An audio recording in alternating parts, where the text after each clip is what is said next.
Nosferatu, c'est 23 scènes, près de 400 plans différents et pas moins de 1900 rushs au total, tournés d'avril à décembre 2022. Une fois tournée, chacune des 23 scènes du film fait l'objet d'un montage séparé. Le logiciel utilisé est Final Cut Pro d'Apple. Pour le confort du monteur, 2 écrans différents sont utilisés. Notre caméra dispose de 2 emplacements permettant l'enregistrement simultané sur 2 cartes SD, une précieuse garantie en cas de défaillance de l'une des 2 cartes. La première étape sera le transfert de tous les rushs de la scène sur un disque dur externe. Puis, chaque prise de chaque plan sera identifiée et numérotée selon le découpage prévu au storyboard. Par prudence, une copie de sauvegarde est de nouveau faite sur un autre disque dur externe. Le montage, proprement dit, peut alors commencer. On procède d'abord au dérushage, en visionnant une à une les différentes prises pour sélectionner la meilleure de chaque plan. Plan 12, prise 1. Mission, on raconte à mon tour que le véritable comte Dolan est déjà mort depuis longtemps. On ne conserve bien sûr que la partie exploitable de la prise, est déjà mort depuis longtemps, qui est ensuite placée sur la timeline. La timeline, c'est cette ligne sur laquelle sont positionnés, dans l'ordre chronologique, tous les plans de la scène. On y ajoutera également les dialogues, les sons divers et la musique. Au cours de cette étape, on s'assure que la piste son des dialogues correspondants, enregistrés séparément, soit bien synchronisée avec l'image.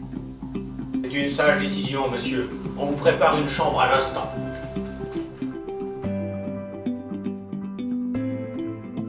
C'est une sage décision, monsieur. On vous prépare une chambre à l'instant. La musique joue un rôle très important dans le film. Les différents morceaux originaux du compositeur Hicham Shahidi sont utilisés pour étoffer et rythmer chacune des scènes. Cela nécessite d'ajuster avec précision les passages musicaux en accord avec l'image et le rythme des plans. Il faut parfois découper et recomposer les séquences musicales pour un résultat satisfaisant.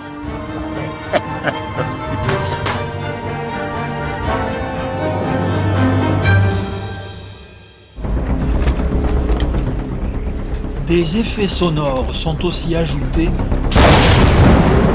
pour soutenir et compléter l'image si nécessaire.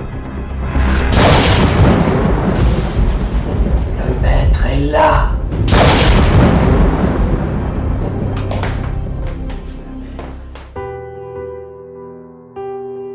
Une autre étape importante va concerner le traitement de l'image. Selon l'ambiance recherchée, il va falloir ajuster la lumière, jouer avec les contrastes et modifier la couleur. Parfois même, on devra transformer un plan tourné en plein jour pour simuler une ambiance nocturne.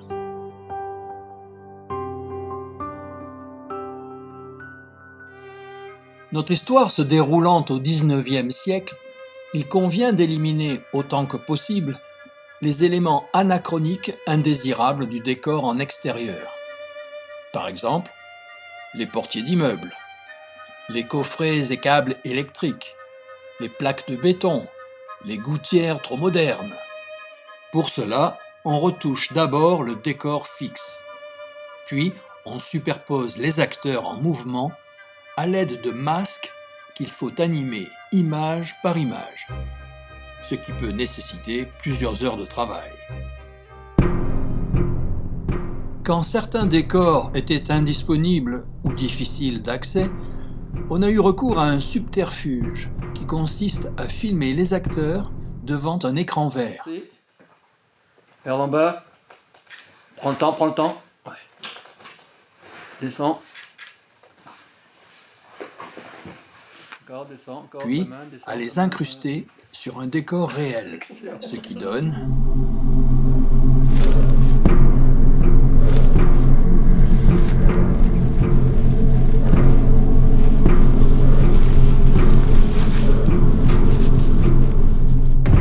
autre exemple.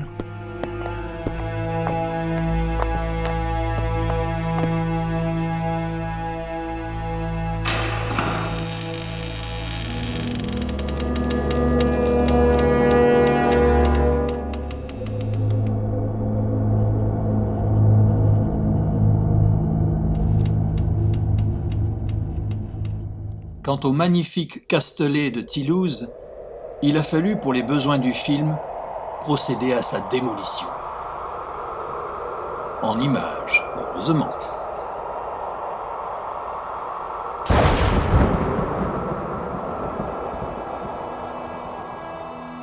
Le travail du monteur s'achève avec l'exportation du film sous 3 versions. Une version couleur sonore,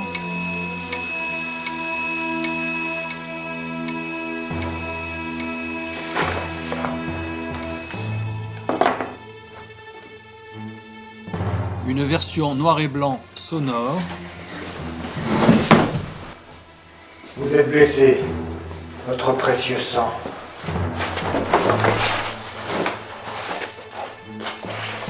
Ne me touchez pas. et enfin une version noir et blanc muette, en hommage au Nosferatu de Murnau, réalisé il y a 100 ans.